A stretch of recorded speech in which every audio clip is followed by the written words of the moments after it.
Limpe sua mente. No livro de Tiago, capítulo 1, versículo 21 diz: Portanto, despojando-vos de toda impureza e acúmulo de maldade, acolhei poderosa paz. As promessas de Deus normalmente vêm com uma condição. A palavra de Deus tem o poder de nos salvar de uma vida de pecado, mas apenas se a acolhermos, a recebermos, a implantarmos e a enraizarmos em nossos corações e em nossas mentes. Essa passagem diz: despojando-vos de toda impureza e acúmulo de maldade. Poderíamos traduzir como: descartando todo o lixo e toda a maldade acumulada em nossa mente. A palavra de Deus é uma riqueza sem fim, e quanto mais meditamos e estudamos, mais tesouros são revelados pelo Espírito Santo. 12:2, que diz: Eis com este século, transformai-vos pela renovação da vossa mente, para que experimenteis qual seja a boa, agradável e perfeita vontade de Deus. Vamos fazer uma analogia das duas passagens. Em Romanos 12:2 existe uma promessa maravilhosa de Deus. Ele quer que experimentemos o plano dele, que é bom, perfeito e agradável. Eu vou te dar um dever de casa, claro que se você desejar fazer. Vai até o Google ou num dicionário e pegue os significados sinônimos das palavras bom, perfeito e agradável. Pegue todos os significados e coloque num papel. E depois você vai preencher lacunas. Você vai colocar assim: o plano de Deus é, e substitui por cada palavra dessa. Mas não deixe de fazer. Você vai ter noção da magnitude do plano que é para você. Aí eu te pergunto, será que os planos de Deus são melhores que os seus? Na passagem de Romanos, existe uma condição para desfrutar deste plano incrível que o Senhor nos oferece. Nós precisamos nos transformar pela renovação de nossa mente. Para iniciar essa renovação de mente, nós precisamos descartar todo o lixo e toda a maldade acumulada em nossa mente. Como diz em Tiago 1:21, e fazemos isso implantando e enraizando a palavra de Deus em nosso coração e mente, através da meditação e estudo. Se meditarmos no que está errado conosco ou com os outros, nos tornaremos mais profundamente convencidos do problema e jamais veremos a solução. Se meditarmos na palavra de Deus, descobriremos aos poucos verdadeiros tesouros que proporcionarão o cumprimento do plano bom, perfeito e agradável de Deus em nossas vidas. Ore comigo assim: Divino Espírito Santo, descei sobre mim e envolvei-me.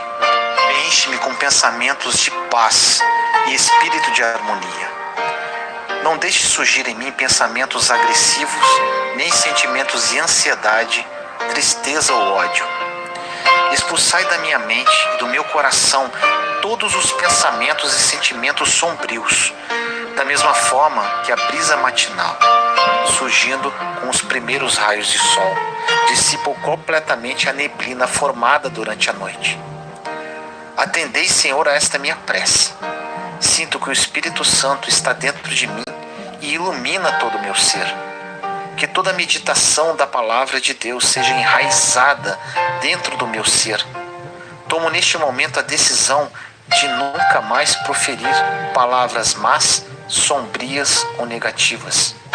Estou decidido a nunca mais pensar em males e que o seu Santo Espírito me dê consciência quando estiver tendo pensamentos que não correspondem à verdade de Deus. Senhor, peço que me proteja e me oriente com vosso profundo amor, para que eu não erre o caminho. Meu nome é Vinícius Leão e esta é mais uma mensagem da série Do Deserto à Terra Prometida. Compartilhe essa mensagem para edificar mais vidas. um pouco da minha história, do meu deserto e das inúmeras riquezas que venho colhendo nessa travessia, clique no link na descrição desse vídeo e assista meu testemunho. Tenho certeza que irá te ajudar em muito. Curta nossa página no Facebook, @O Mundo Precisa Mais de Deus. E inscreva-se em nosso canal do YouTube, Deus no Controle. Deus te abençoe.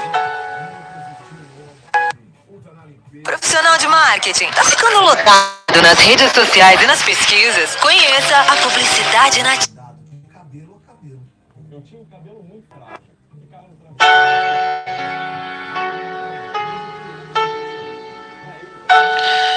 Joelhos calejados. Nesta mensagem nós vamos falar sobre uma grande arma espiritual que temos à nossa disposição, porém por muitas vezes usá-la devidamente: a oração. Do livro de Salmos 107, de 28 a 30 diz: Na sua aflição clamaram ao Senhor em oração, e Ele os tirou da tribulação em que se encontravam. Reduziu a tempestade a uma brisa e serenou as ondas. As ondas sossegaram, eles se alegraram, e Deus os guiou ao porto almejado.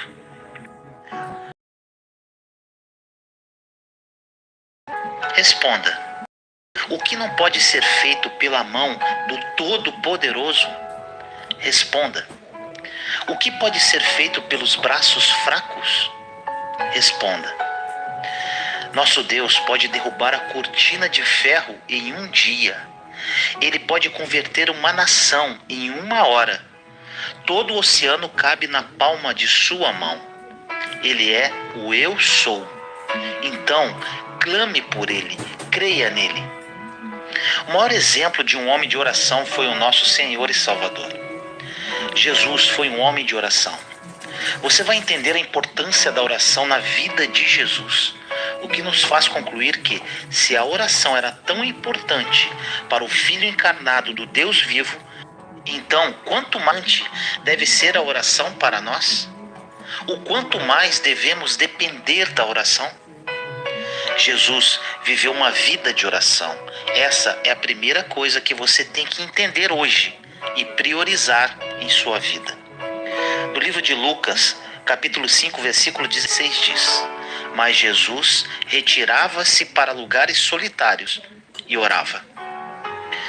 Às vezes encontramos algo que gostamos muito e, diferentemente daquilo que fazemos por obrigação, nós tentamos dar uma escapulida, uma fugidinha para fazer o que gostamos. Provavelmente um homem queira faltar ao seu trabalho dando uma escapulida para assistir um jogo de futebol. É possível que um homem venha trabalhar mais cedo para que possa dar uma escapulida para pescar, por exemplo. Talvez uma mulher queira dar uma escapulida para ir ao shopping ou salão de beleza. Eles, na verdade, dão uma escapulida para fazer as coisas que eles mais gostam. Não é um crime que Jesus Cristo e a obra do reino pareçam um tanto como um trabalho que tentamos dar uma escapulida dele? Tentamos escapulir para algum lugar para descansar, porém podemos afirmar que o único lugar que encontraremos descanso é no coração de Jesus Cristo. Um questionamento: quando podemos avaliar se Deus é prioridade em nossa vida? Responda você: quando você dá uma escapulida em direção a Ele.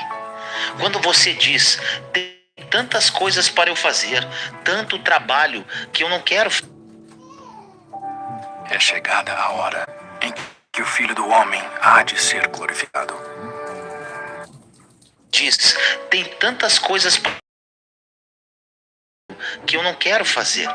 Eu só queria dar uma escapulida em direção a Ele por um momento, porque Ele é aquele a quem eu escapo.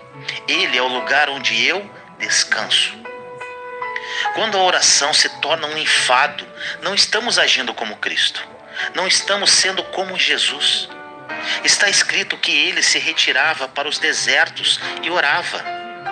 Perceba que Ele ia para lugares solitários. Meus irmãos e irmãs, o mundo e até por vezes a igreja está com tanto barulho. É tanto barulho que de vez em quando temos que se retirar, ir para um deserto onde ninguém possa achar você, buscar o seu Deus e descansar. Agora, um alerta: tenha cuidado para que quando você se retirar, não acabe levando todos aqueles livros com você.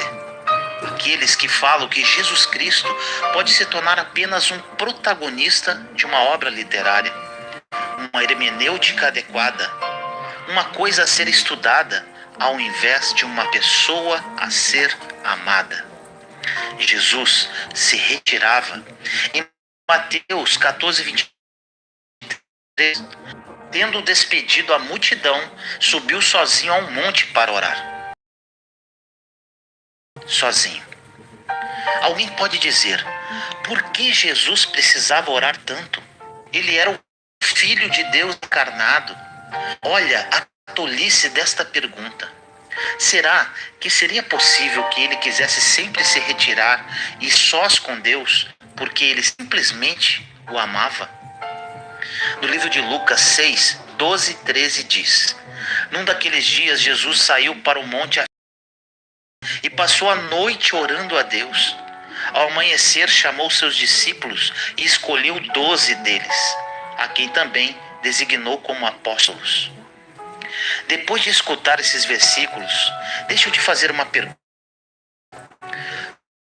Você já teve que tomar uma decisão realmente muito difícil? Você já passou a noite toda em oração para tomar essa decisão? Não é maravilhoso que o Cristo se retirou e passou a noite toda em oração para discernir a voz do Pai, para escolher os homens que tinham que ser escolhidos? No livro de Mateus 26, 36 diz: então Jesus foi com seus discípulos para um lugar chamado Getsêmani e disse-lhes: sentem-se aqui enquanto eu vou ali orar. Olha o que ele disse: sentem-se aqui enquanto eu vou ali orar. Quem poderia esquecer o Getsêmani? Quem poderia esquecer a guerra que foi travada naquele lugar? Meu irmão e minha irmã, quando ele se colocou de pé, a batalha havia acabado. A guerra foi travada lá em oração, sozinho com o Pai. Com quantas coisas temos que lutar? Quantos filisteus temos que suportar? Eles permanecem na terra e são como espinhos para nós. Por quê? Porque nós não enfrentamos o problema de frente. Não vamos ao Senhor até que a vitória seja ganha. Jesus Cristo, naquele jardim, se esforçou através da oração e recebeu a vitória. Existem tantas montanhas na sua vida, tantos obstáculos, tantas coisas inoportunas que procuram te tirar do caminho, te parar. E elas vão continuar lá, porque algumas dessas coisas vão embora simplesmente através de aconselhamentos. Elas vão embora quando você cai com sua face diante de Deus, até que Ele te livre. Jesus foi um homem de oração. Ele mostrou, diz: então Jesus, para mostrar-lhes que eles deviam orar sempre e nunca desanimar, esmorecer. Podemos resumir sempre. Dia. Bem, eu não tenho um tempo específico onde eu oro. Através do meu dia, eu pratico a presença de Deus. Eu estou na presença de Deus. Deus está comigo. Eu não tenho de fato esse lugar secreto onde eu vá e ore. Deixa eu falar sobre isso. Não há nenhuma forma que você aprenda a praticar a presença de Deus, estar na presença dele, se você não gasta muito tempo em oração secreta. O poder de praticar, de estar na presença de Deus, o poder de viver uma vida de oração, de sempre estar falando com o Pai, isso provém de um tempo secreto com o Senhor. Tempo com o Senhor em oração, orando sempre, sem nunca esmorecer. Começar uma oração não é problema. Você já começou tantas petições diante do trono. A pergunta é: você lutou por elas? Você perseverou para conseguir obter? Lutando? Existem petições em seu coração, na sua mente, em pedaços de papel, que provavelmente estão lá por 15 a 20 anos. O que você precisa dizer ao Senhor é: não vou te deixar até que me respondas e persevere. Quando esmorecemos na oração, é o fim dela. Então ele disse em Lucas 18:8: eu lhes digo, ele lhes fará justiça e depressa. Contudo, quando o Filho do Homem vier, encontrará fé na terra? Essa passagem é muito triste. Jesus os deu uma parábola para demonstrar o porquê que eles devem orar sempre e não esmorecer. É quase como se Cristo estivesse dizendo: ouçam, meu Pai é fiel, minha palavra é verdadeira. Ele está disposto a fazer muito mais do que qualquer coisa que você sequer pense ou peça. Estou dizendo a vocês: peçam que vocês vão receber. Bata e a porta abrirá. Busquem que vocês acharão. Então o Senhor para e diz: será que quando eu retornar, acredito nisso? Será que alguém irá me aceitar a minha palavra? Nós colocamos tanta dúvida não somente sobre a infalível palavra escrita de Deus.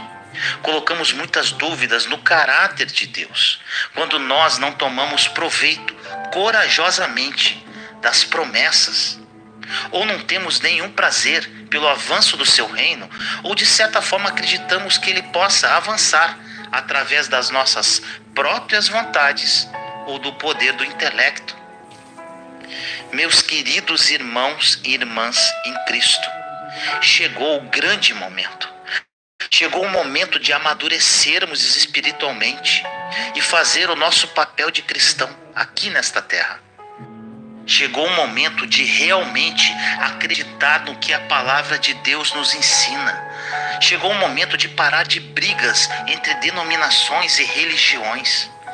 Chegou o momento de nos unirmos como corpo de Cristo em oração e clamar pela humanidade. Levar Deus para o mundo e orarmos em comunhão, sem ficarmos preocupados com nossos próprios deleites. Levantar o estandarte de Cristo e representá-lo como ele deve ser representado. Temos uma grande arma para vencer todas as nossas batalhas: nossos joelhos. Por isso, oremos sem cessar. Vou orar por você. Senhor amado, eu oro pelo seu povo, seus queridos santos aqui nesta terra. Coloque neles, Pai, um espírito de oração e súplica. Permite-os ver, perseverar e progredir na oração. Que o mais fraco, o menos talentoso entre nós, o menor homem da menor tribo de Sião, possa acumular mais vitórias do que o maior guerreiro das 12 tribos. Vitórias conquistadas através da oração, buscando a sua face, através da glorificação do seu santo nome, e não colocando confiança alguma na força de seus braços. Deus, nos ajude. Que a união do corpo de Cristo seja efetiva em nossa geração. As batalhas, Senhor, são pesadas, mas juntos em Cristo, orando sem cessar, somos mais que vencedores. Assim eu oro, em nome do nosso Senhor Jesus Cristo. Amém. Meu nome é Vinícius Leandro.